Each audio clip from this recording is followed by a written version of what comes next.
Bom dia, irmãos, sejam bem-vindos para esta que é a penúltima lição dessa revista que nos trouxe tanto conhecimento e tanta alegria. A epístola de Paulo aos Filipenses é uma carta de alegria, de esperança, de aproximação, de aconchego.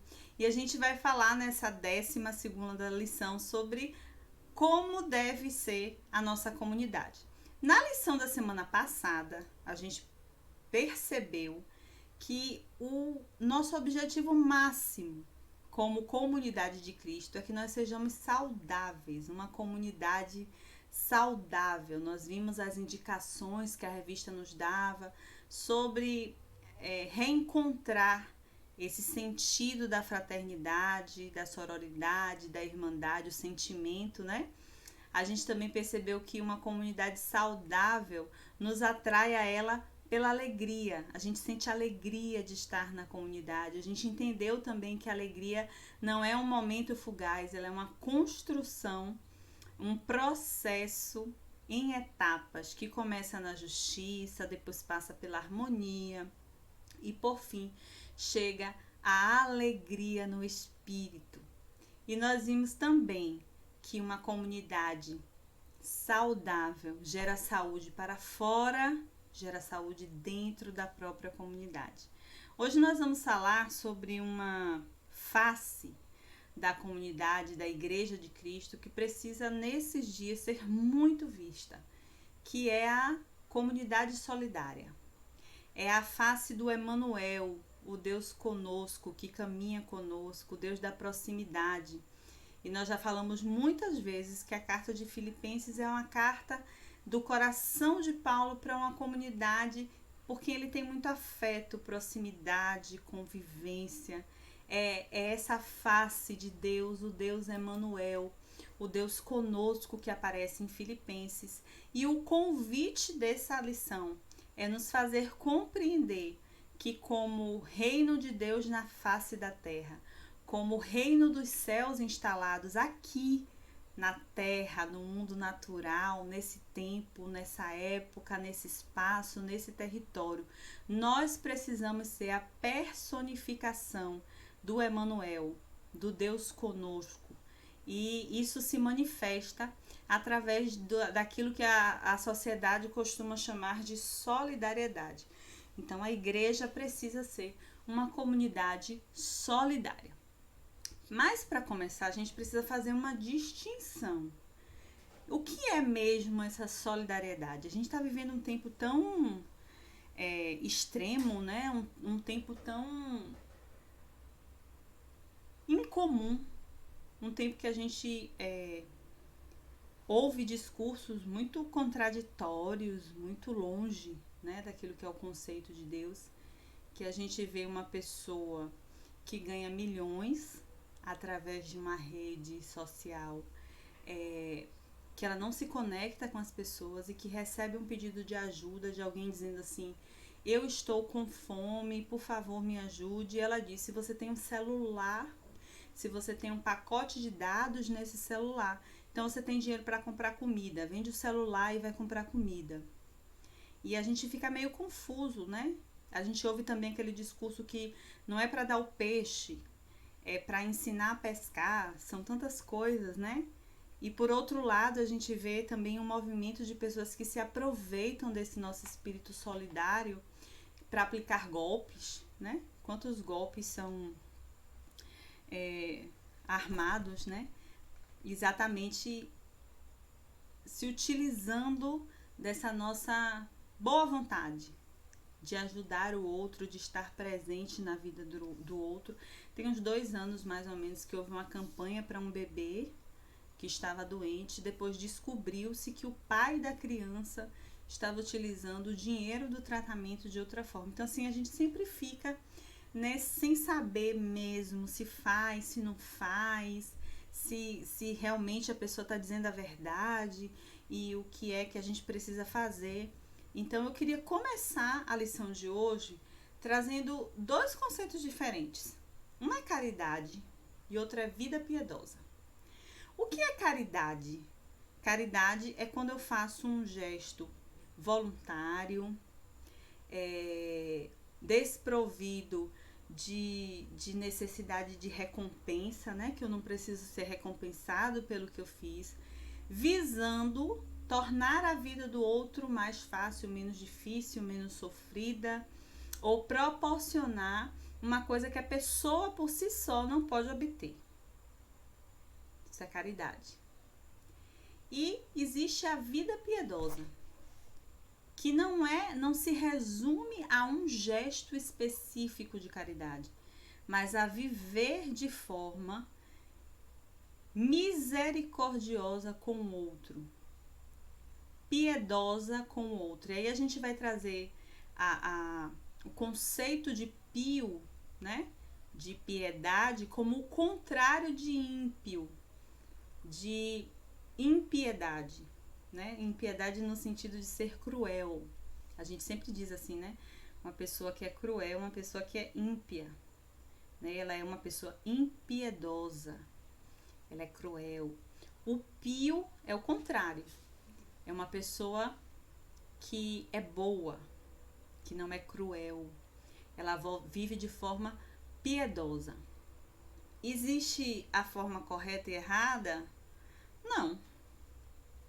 Existe a forma como você se relaciona com o mundo ao seu redor. Eu posso me relacionar com o mundo ao meu redor como uma coisa externa. Existe a minha realidade, existe a realidade do outro, que é problema do outro. Mas eu posso fazer a caridade de ajudar o outro a lidar com a sua própria realidade. Há um distanciamento nisso. É uma situação alheia à minha, longe da minha, que eu olho e eu sou comovido por aquela situação e eu faço uma intervenção naquela situação, com um gesto de caridade, qualquer que seja. Porque quando a gente pensa em caridade, a gente pensa em alguém que dá comida, em alguém que dá remédio, né? Mas caridade você pode fazer de tantas outras formas. Você pode dar seu tempo, você pode dar seu ombro, né? Você pode dar o prestígio que você tem para conseguir uma coisa que a pessoa quer. Eu preciso muito de uma indicação de fulano. Aí você é amigo de fulano, você vai lá e pede essa indicação. Então, há muitas formas, né? Se a gente pensa num momento específico da Bíblia, eu falaria sobre o bom samaritano. E ali existe bem essa diferença. Aproximar-se da pessoa que está ali ferida, num gesto único, né? Seria considerado até um gesto de caridade. Uma pessoa ferida, quase morta, no caminho. Eu até conversei uma vez com os adolescentes sobre isso. Falei sobre Jericó, como era a localização, né, daquele caminho até chegar a Jerusalém. E sobre exatamente essa diferença entre a caridade e a vida piedosa. A vida piedosa é muito mais do que a caridade. A vida piedosa é você compreender a visão do Cristo, do Emanuel, Deus conosco com a humanidade. A vida piedosa é quando Jesus olha para Jerusalém e diz: Jerusalém, Jerusalém, que mata seus profetas. Como eu queria colocar vocês assim debaixo de minhas asas, curar vocês, sanar, protegê-los. Eu choro quando eu olho para Jerusalém. Porque Jerusalém é boa com Jesus? Não. Né? Ele vai ser em um dia ovacionado, 2 dias depois crucificado. Mas é porque eu acho isso lindo na Bíblia. A Bíblia diz que algumas pessoas são movidas de íntima compaixão. Ele é um homem de vida piedosa. Ele olha até para as pessoas más e diz assim: ele é mau por esse motivo. Mas ele é mau, mas ele ainda é objeto do meu amor. E essa é a vida piedosa. É olhar para as circunstâncias de forma misericordiosa. E isso promove atos de caridade, inclusive, mas promove transformação na vida não só de uma pessoa, mas às vezes na vida de toda uma comunidade.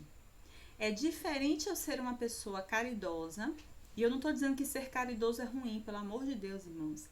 As pessoas precisam da nossa misericórdia, da nossa caridade. Mas eu penso, e aí é um pensamento meu, tá? Não tá na revista, eu nem sei lhe dizer se tem uma literatura, uma bibliografia que ratifique esse meu pensamento.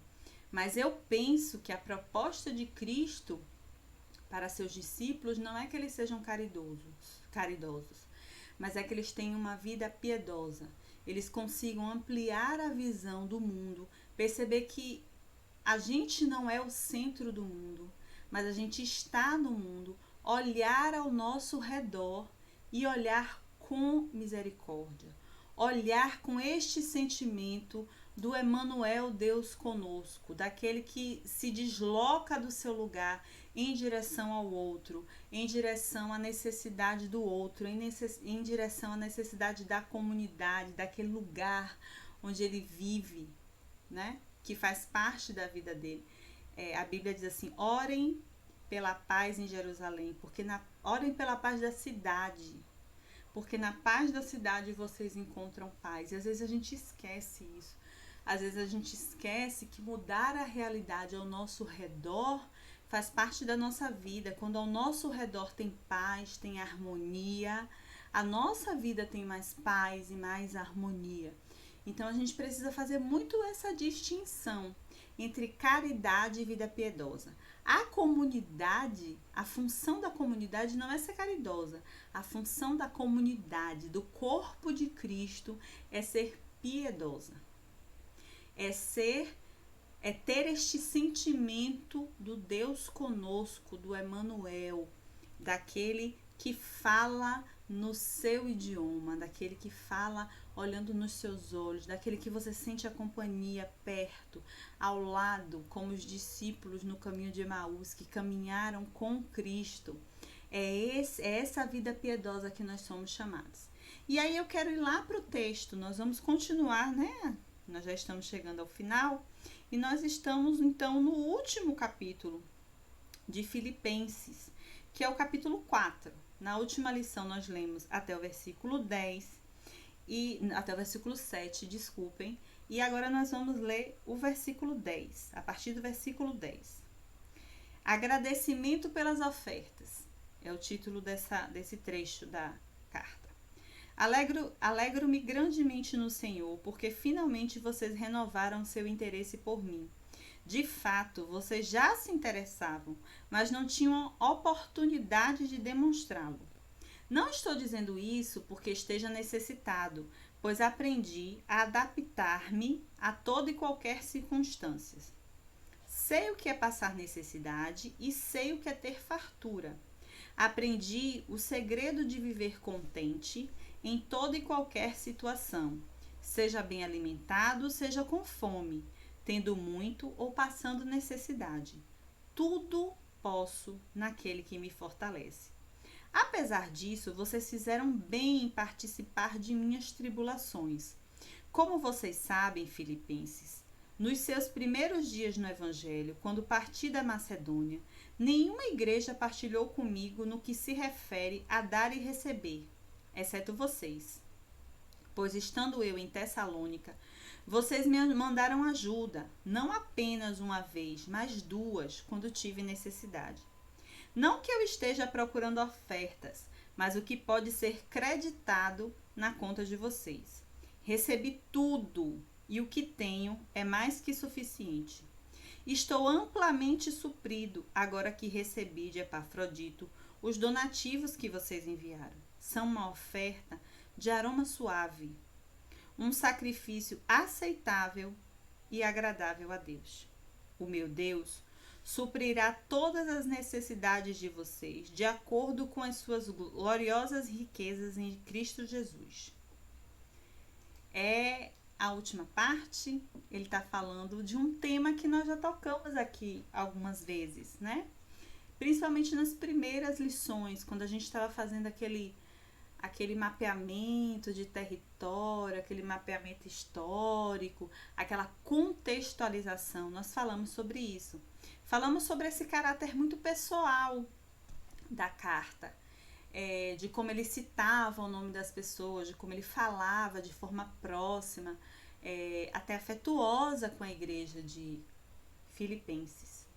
E isso fica muito latente, né, muito evidente nesse trecho, né, da última epístola de Paulo aos Filipenses. E aí, nessa conversa, a gente percebe uma coisa bem interessante. É que para Paulo é tão importante a oferta como a condução da oferta. Ou seja, como é que essa oferta nasce, como é que essa oferta toma corpo, né? Como é que essa ideia da oferta toma corpo e como a oferta chega em suas mãos. Paulo faz questão de agradecer aos irmãos de Filipenses, né? Dando o lugar e o reconhecimento que lhes é devido, porque eles são uma comunidade, como eu falei, o Paulo, pastor, acompanha a comunidade de Filipenses, mas a comunidade de Filipenses acompanha Paulo. Acompanha no olhar, acompanha interessando-se por saber onde ele está, como é aquele lugar, que dificuldades ele tem enfrentado. E eles são sensíveis ao ministério de Paulo. Paulo diz assim: quando eu estive lá em Tessalônica, vocês foram a única comunidade que se preocupou do básico da minha sobrevivência. Vocês se preocuparam com minha existência. Então, para Paulo, nesse momento e nesse texto, é tão importante a oferta que ele recebeu, independente do valor que tenha chegado nas mãos dele. Me parece que os irmãos de Filipenses são generosos, porque Paulo diz assim: eu fui suprido de todas as minhas necessidades e era até mais do que me faltava, é até mais do que eu esperava ou mais do que eu necessitava. Eu recebi tudo. E quando ele diz eu recebi tudo, ele diz assim: eu não recebi só oferta. Esse cuidado, desse acompanhamento de vocês, eu também recebi. Eu recebi o olhar preocupado e misericordioso de vocês quando eu estava em Tessalônica. Eu recebo esse cuidado, esse acompanhamento que vocês têm, não só comigo, como com o desenrolar do meu ministério, desse ministério de evangelizar o mundo gentil, de expandir o evangelho para fora dos arraiais da comunidade judaica. Eu tenho sido alvo dessa preocupação, desse cuidado, desse zelo de vocês. E não é uma coisa pontual agora, é uma coisa na minha trajetória. Então, essa é uma lição muito importante que deve ficar muito clara antes de qualquer coisa. Não é só o valor que você faz a caridade, não é só o que você doou, quanto você doou, é o que vem junto com isso que é importante, é a condução dessa vida piedosa. Quando eu tenho a visão da vida piedosa, que é para além de um ato de caridade, isso faz muito sentido. Porque não é só eu entregar uma comida, eu entregar um remédio, eu entregar um valor, eu doar um livro, eu participar de uma vaquinha online, né? É o que me mobiliza a fazer isso. Como é a condução dessa oferta? Como é que essa história toca em mim? Por que eu estou fazendo isso? De onde vem? Qual a minha intenção? É porque eu realmente estou preocupado com aquilo? É porque eu me sinto constrangida ou constrangido pelos privilégios que me alcançam? Então eu penso assim: poxa, eu sou tão privilegiado que eu me sinto na obrigação de fazer alguma coisa por alguém. De onde é que vem? Como é que é essa condução? Porque Paulo recebe aquela oferta, mas ela recebe muito mais do que aquela oferta. Ele recebe o sacrifício de Epafrodito, o perigo que Epafrodito correu em ir encontrá-lo. Ele recebe a intrepidez, a valentia de Epafrodito, de mesmo sabendo que ele poderia ser preso tanto quanto Paulo, defender Paulo publicamente. Ele recebe o cuidado, o zelo, a proteção da igreja, da comunidade em Filipos, né? Da igreja filipense, no acompanhamento de toda a sua trajetória, de socorrê-lo várias vezes para que ele pudesse se manter no ministério. Então é muito mais do que um valor, é muito mais do que uma comida, é muito mais do que um remédio. É por quê? É como isso se mobilizou em você. De onde surgiu isso? Qual a sua intenção? Porque eu posso fazer caridade por vários motivos. Eu posso fazer caridade até para minha autopromoção. Vocês já viram a quantidade de vídeo que tem assim, ó, eu vou me aproximar ali, ela tá com fome, aí grava. Grava conversando com a pessoa, grava levando a pessoa para comer, grava comprando roupa nova, né? Se grava e se promove. Eu posso fazer caridade por muitos motivos. Eu posso fazer caridade porque eu quero disfarçar, né? Quem ocupa aqueles cargos de poder. Às vezes faz caridade para disfarçar que está desviando uma quantidade ainda maior de dinheiro do que aquela caridade que foi feita. Mas quando eu consigo mapear o motivo, o porquê, o como isso me afeta, o quanto eu me preocupo com o outro, faz toda a diferença. Então a comunidade solidária precisa realmente saber o que ela está fazendo. Se ela está apenas fazendo caridade ou se ela consegue de verdade entender o que é uma vida piedosa, uma vida misericordiosa, entender esse sentimento de Emmanuel, o Deus conosco.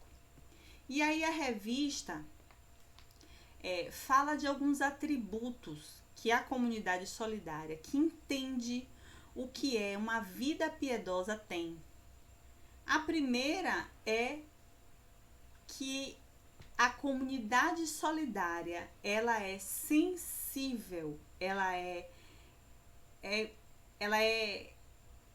impactada pelo seu entorno, pela tribulação do outro. E aí a Bíblia vai dizer assim, vocês precisam chorar com quem chora. Não é condoer-se, é sentir a dor do outro. É, como a Bíblia diz, ser movido de íntima compaixão. A comunidade solidária que entende uma vida piedosa, mesmo que ela tenha segurança de moradia, segurança alimentar, que ela tenha acesso ao trabalho, à cultura, o lazer. E às vezes a gente fala dessas coisas também, mas que ela tenha acesso a uma vida familiar equilibrada, que ela tenha acesso à segurança emocional. Se o outro não tem, aquilo lhe dói. Ela compartilha dessa dor. Condoer-se é quando a dor do outro te afeta.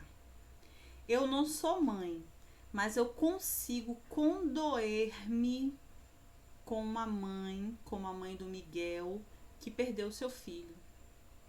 Ou como a esposa do pastor que perdeu recentemente o filhinho, né? Foi fazer uma série de conferências e acabou que o bebezinho saiu da casa sem que ninguém percebesse e foi encontrado em outra casa já sem vida porque ele achou uma piscina e foi tomar banho de piscina. É uma história muito trágica e eu poderia até não condoer-me porque eu não sou mãe, né? Eu não experimento desse sentimento maternal, desse amor maternal com laço de sangue, o afetivo com uma criança, com outro ser humano. Mas eu consigo condoer-me, mesmo não sendo mãe. Eu consigo sentir a dor dessas pessoas que perderam os seus filhos, mesmo não sendo mãe. E a igreja, a comunidade, o corpo de Cristo é solidário porque ele tem esse sentimento de Emmanuel, Deus conosco. Ele vai condoer-se com a dor do outro, com a situação do outro. a Bíblia vai dizer assim, ó, o povo que andava em trevas, Deus se condói. Eu nem sei se condói é uma palavra que existe, mas Deus olha para a nossa situação, para a dimensão da perdição, do estrago que o pecado faz na nossa vida, e Ele nos olha com um olhar de misericórdia, Ele entende a nossa condição, Ele entende a nossa dor.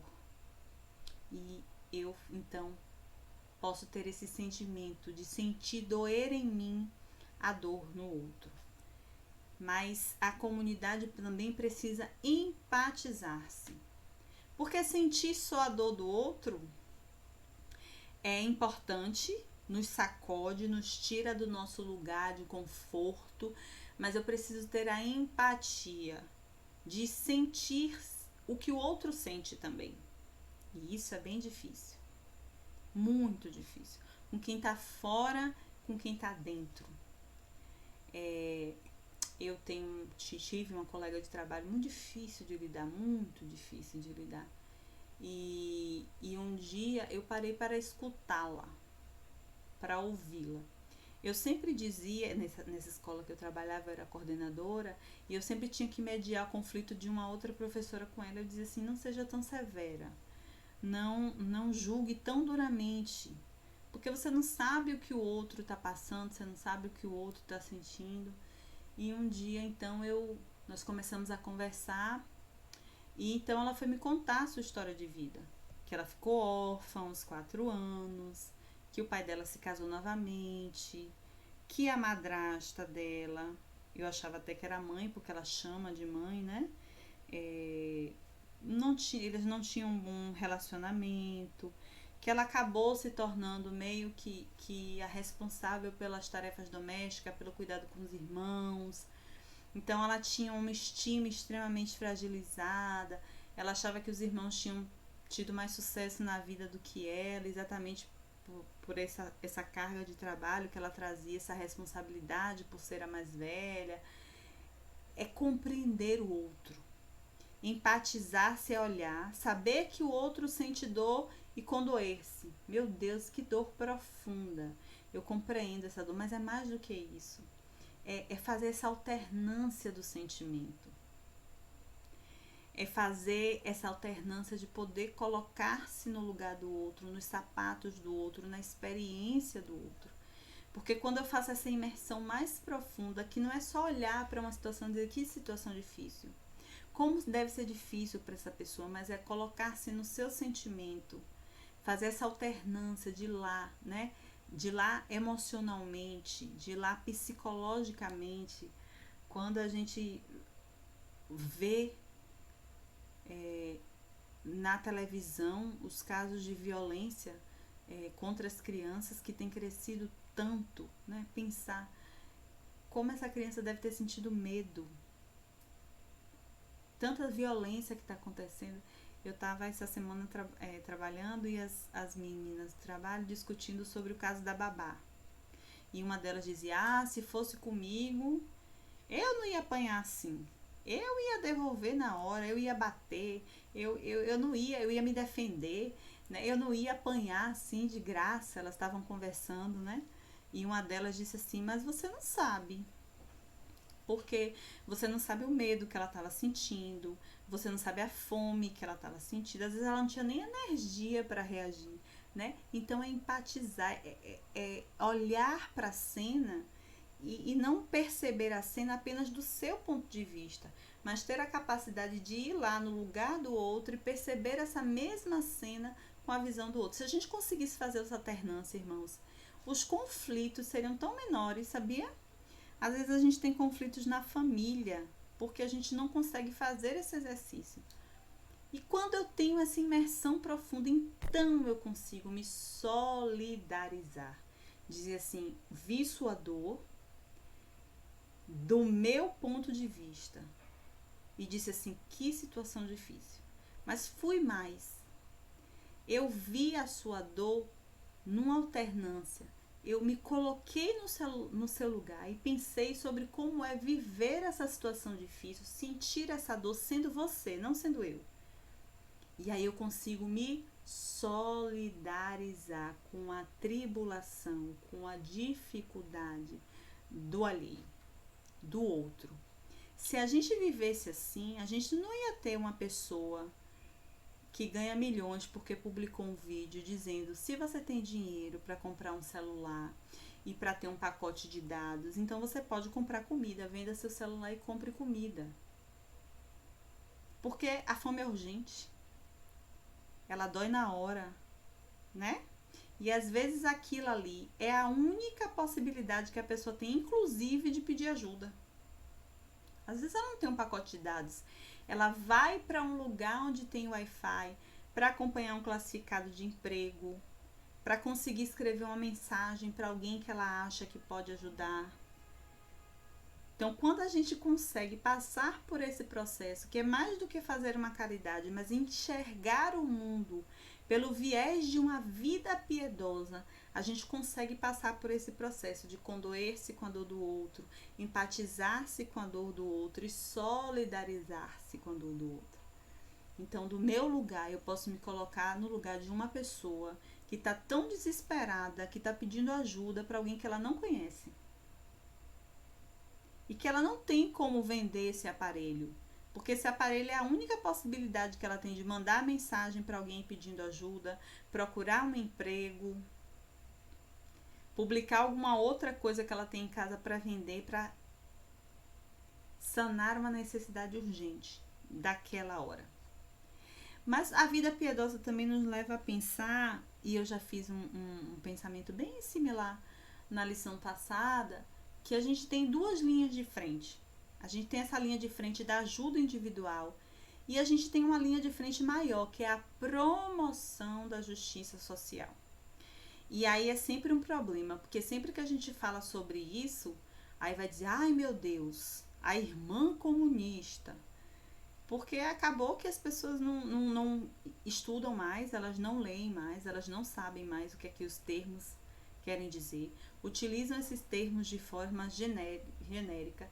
E às vezes a gente está falando sobre um conceito bíblico e a pessoa está achando que a gente está defendendo uma bandeira pessoal. Não é assim.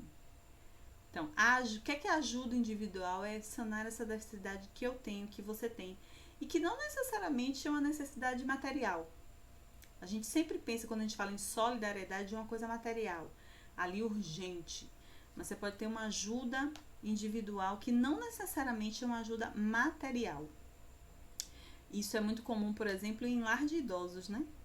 Que às vezes é mais importante que você vá e dedique seu tempo e vá ler para a pessoa, bater papo com a pessoa, dançar, do que levar alguma coisa. Às vezes um amigo de trabalho seu tem tudo, tem dinheiro, tem carro, tem viagem todo ano, mas tem angústia, tem solidão, tem depressão, tem baixa estima. Eu que trabalho num ambiente muito feminino, é muito comum de mulheres que financeiramente são estabilizadas, que têm acesso assim a tantas coisas, a viagens, a comprar, né? Coisas que para o universo delas é muito importante, cada uma, né? Na sua individualidade, cada uma diferente, mas que não tem equilíbrio emocional, mas que não tem estima por si mesma. Às vezes compra aquela coisa para se sentir mais bonita, mais importante do que a outra ou do que o outro. Então, às vezes é uma ajuda individual. Mas é também uma questão que é a promoção de justiça social.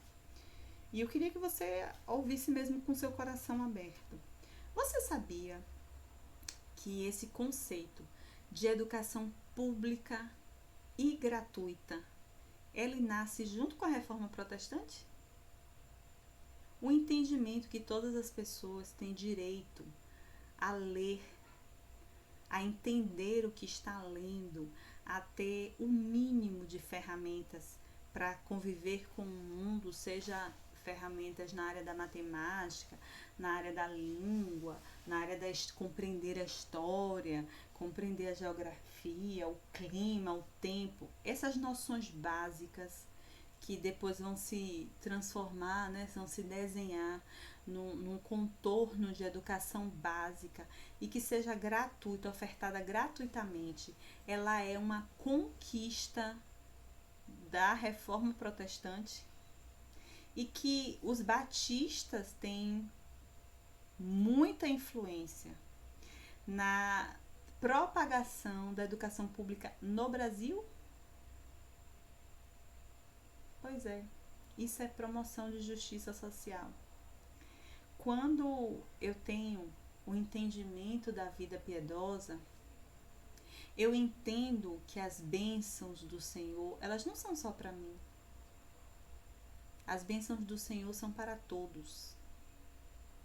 Ter dignidade é uma coisa que Deus quer para todos.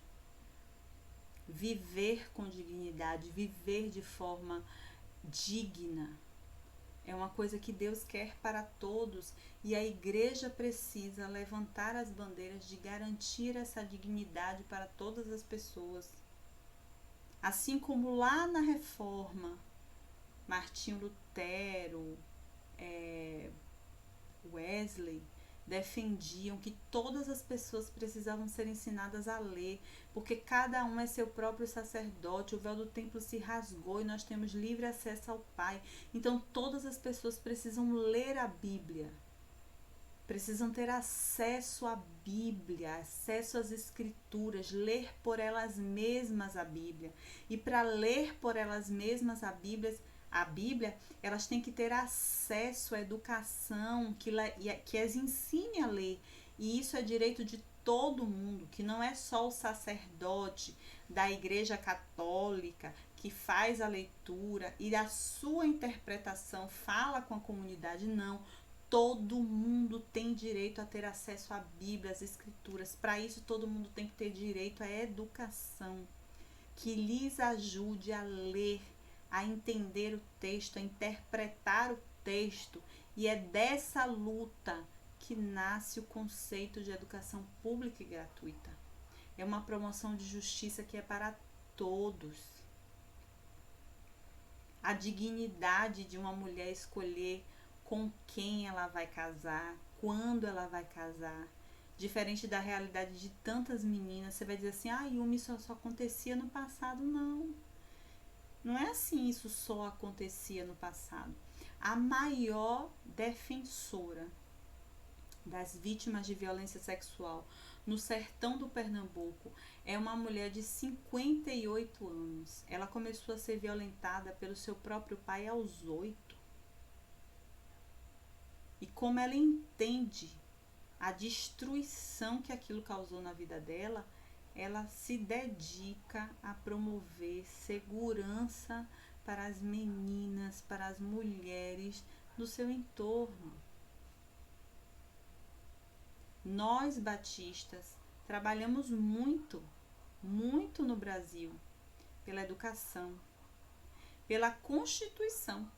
A primeira versão da Constituição tem tanta mão dos batistas ali, irmãos. Os irmãos nem sabem. Mas se os irmãos forem estudar a história, os irmãos vão saber disso. E a gente tem que quebrar um pouquinho esse conceito de que a gente tem que ou fazer caridade para o outro, né? Quando eu era criança, era muito comum a sopa da madrugada. E não estou criticando, não. Quem tem fome precisa dessa sopa. Se o irmão faz sopa, entrega de madrugada, continue fazendo, pelo amor de Deus. Mas assim, é muito mais do que isso. Por que aquela pessoa tá ali? É nisso que a gente tem que pensar um pouquinho, às vezes. E o que é que eu posso fazer para que as pessoas tenham direito a ter uma casa? Como igreja, como é que eu posso colaborar para que as famílias sejam saudáveis? Para que os relacionamentos, os casamentos sejam saudáveis. E quando o casal está em harmonia, compreende o plano de Deus para a vida deles, eles fazem um lar seguro para as crianças. E as crianças que nascem, que crescem naquele lar seguro, se sentindo amadas, protegidas, respeitadas, elas vão para a escola e elas promovem um ambiente escolar saudável. onde tem menos bullying, onde tem menos violência, onde tem menos conflito, onde a aprendizagem flui de forma melhor, porque eles respeitam os professores respeitam eles.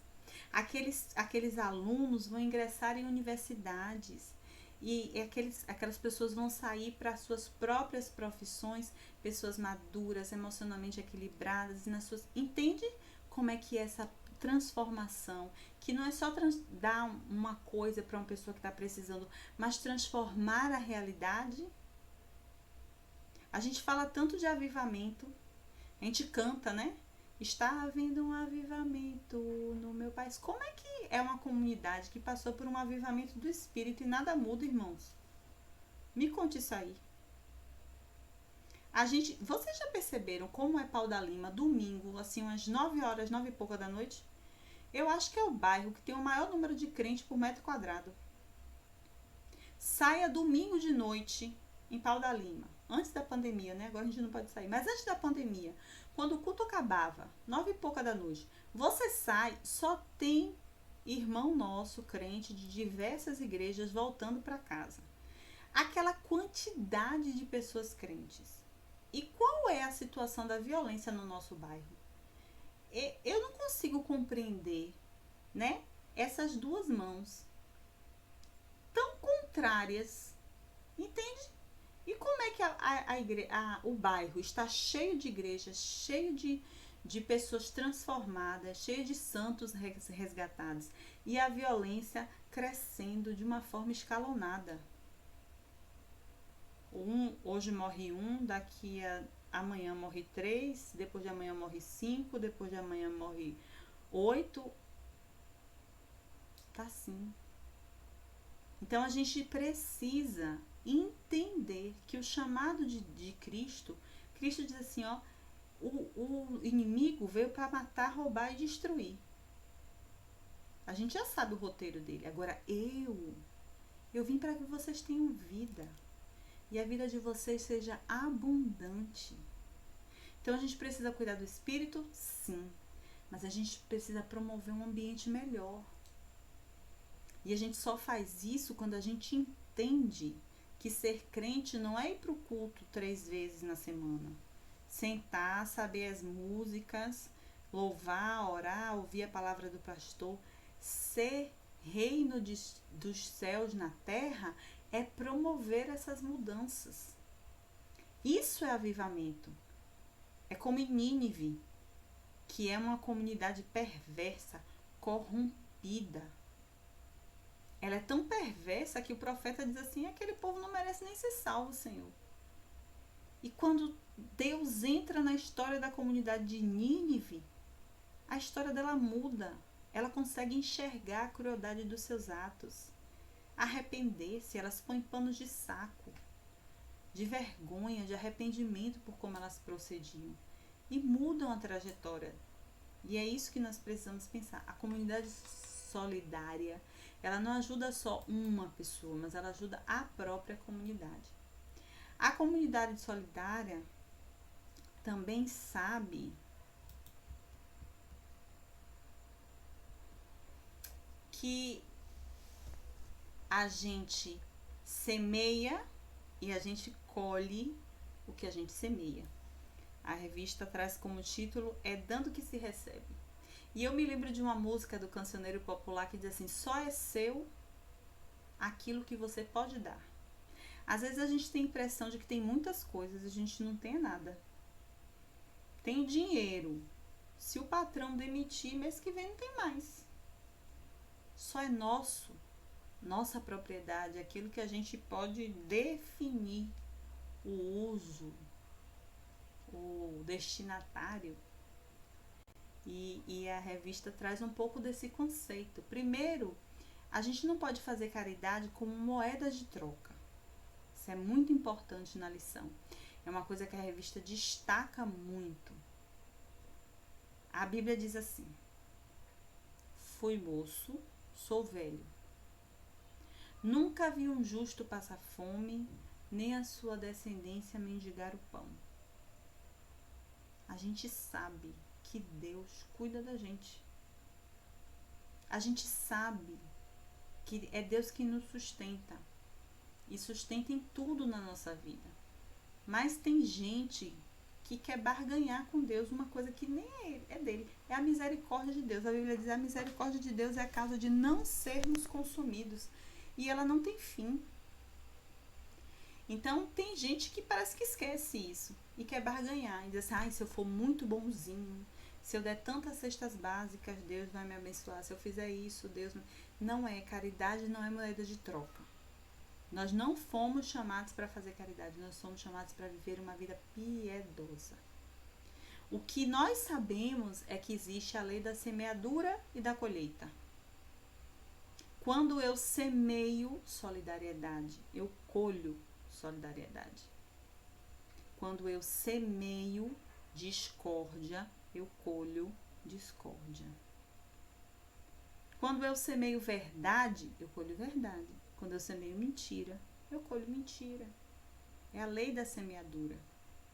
É assim que é chamada. Outras pessoas, de outras concepções de mundo, vai dizer, é a lei do retorno, é a lei disso, é a lei daquilo. Mas na Bíblia é a lei da semeadura. Eu me lembro bastante da passagem dos soldados indo prender Jesus. E aí Pedro, né, sempre a pessoa, né, dos arroubos impulsivos, da impulsividade, pega uma espada e flá, corta a orelha do soldado. E Jesus vai lá, pega a orelha do soldado, coloca no lugar e diz para Pedro, quem lança a mão da espada, por ela é alcançada. É um princípio, que é o mesmo princípio da semeadura. O que você faz para o outro, o que você dá ao outro, o outro te devolve. Se você é gentil com as pessoas, obviamente, se eu for gentil com as pessoas, todo mundo vai ser bem gentil comigo? Não, né, gente? Porque a gente tá vivendo a vida real. Mas a probabilidade de você ser tratada com gentileza no retorno é muito maior. E quando eu tenho uma vida piedosa, quando eu consigo ser misericordioso, quando eu ermo com a dor do outro, então eu recebo na mesma medida. E é isso que a gente tem que entender, que a gente é alvo do cuidado de Deus e a gente também é instrumento do cuidado de Deus. E é só eu sendo um instrumento do cuidado de Deus que eu posso ser cuidado de Deus. A Bíblia diz que nós somos o evangelho vivo, o evangelho que tem mão, que tem braço, que tem voz, que defende o outro, que pode defender o outro. Eu trabalho numa comunidade, né, irmãos? Que às vezes tem atos bastante violentos. Na outra mensagem eu falei para os irmãos que houve um roubo e eu conversei com meu aluno porque a pessoa não conseguiu, né, terminar o roubo, foi pega. E uma parte da comunidade o espancou. E uma coisa linda que eu ouvi quando eu cheguei, né, eu fiquei muito preocupada achando que essa pessoa tinha morrido. E conversei com o meu aluno e ele disse assim, não, Pro, é que a crente, ele falou assim, a crente saiu e disse que não era pra gente fazer aquilo não. Começou a pedir pra gente parar de fazer aquilo e aí levaram pra a emergência a pessoa. Olha que coisa linda, olha que instrumento de Deus. Se aquela pessoa tivesse morrido, né, e sem arrepender-se dos seus atos, poderia ter ido assim, direitinho para longe da presença de Deus. Mas e olha como ele identifica. Não foi dona fulano, dona ciclana, não. A crente. E quando ele disse a crente, eu entendi que ele quis dizer, a voz de Deus, a boca de Deus, a atalaia de Deus, e foi lá e disse que não é assim que as coisas funcionam, que acabou esse negócio de olho por olho, dente por dente, que nós não vivemos mais no tempo da lei, nós vivemos como objetos da graça salvadora de Cristo, e até o pior dos seres humanos, o que mais erra, uma vez alcançado pelo poder de Cristo, pode se regenerar. Então a gente precisa ser instrumento de Deus para ser alvo do cuidado de Deus. Porque essa mulher também podia ter morrido, mas Deus cuidou dela. E as pessoas a respeitam, a ouviram. Mas, continuando, a revista também vai falar que a nossa vida piedosa é adoração ao Senhor. O que é adoração para você? Muita gente tem um conceito bem conturbado de adoração, né? Acha que adoração é botar a playlist lá de gospel e cantar o dia inteiro. Ou que louvar, adorar a Deus é naquela parte do culto que o Ministério de Louvor, né, nos dirige através das músicas para tocar o nosso espírito, para que nós possamos declarar o nosso louvor a Deus, né, como Ele é importante na nossa vida, como Ele é essencial, todas as coisas que Ele fez por nós. Também, mas não é só isso.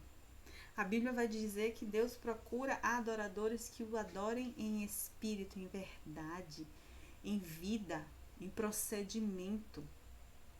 E solidarizar-se, pautar a sua vida, as atitudes da sua vida, na concepção de uma vida piedosa, isso é adoração. Isso é ter um espírito adorador. É com sua vida glorificar a quem Ele é, a quem Deus é. E Deus é Emanuel, é Deus conosco, Deus do nosso lado. É um Deus que não teve por usurpação ser igual a Deus, mas veio experimentar a humanidade. E isso nos leva a ter um espírito grato, porque às vezes a vida piedosa começa na nossa vida em gratidão que a gente recebeu.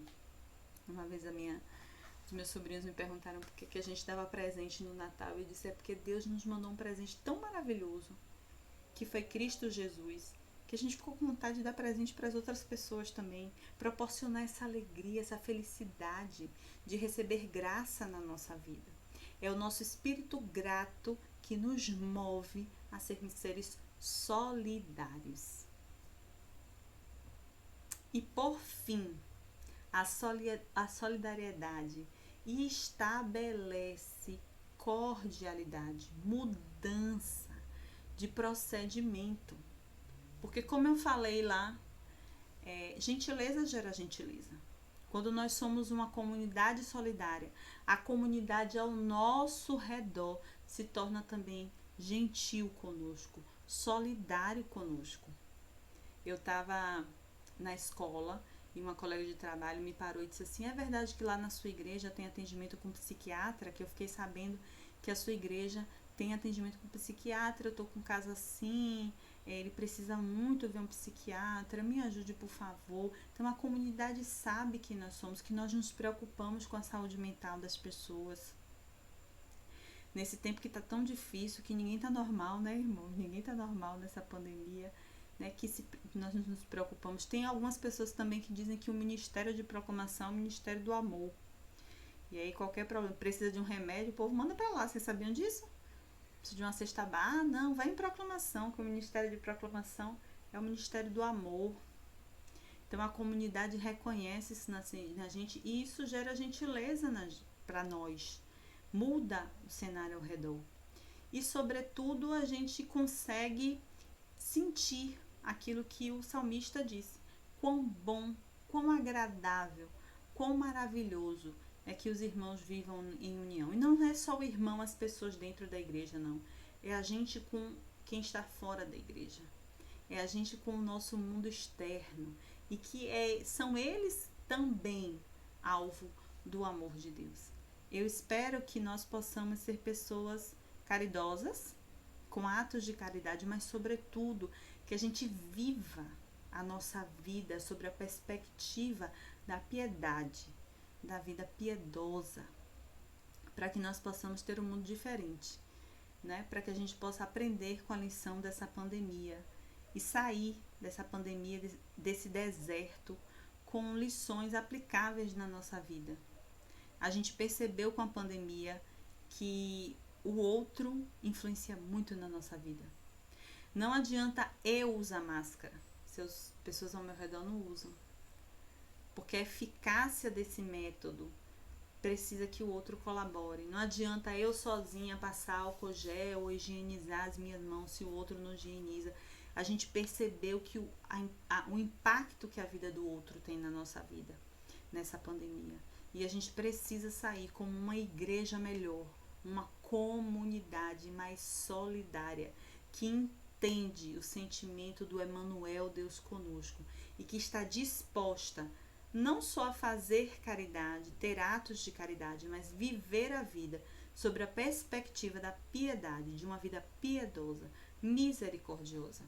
Eu espero que vocês tenham sido tão abençoados por essa mensagem como eu fui, e eu espero vocês no domingo que vem para a última mensagem dessa lição. Para a última mensagem dessa lição, para a última lição dessa revista. E que o Senhor nos abençoe, nos dê uma semana muito abençoada e abra os nossos olhos, os nossos entendimentos, nossa mente, o nosso conhecimento, para que nós possamos ser uma comunidade, uma igreja cada vez mais solidária.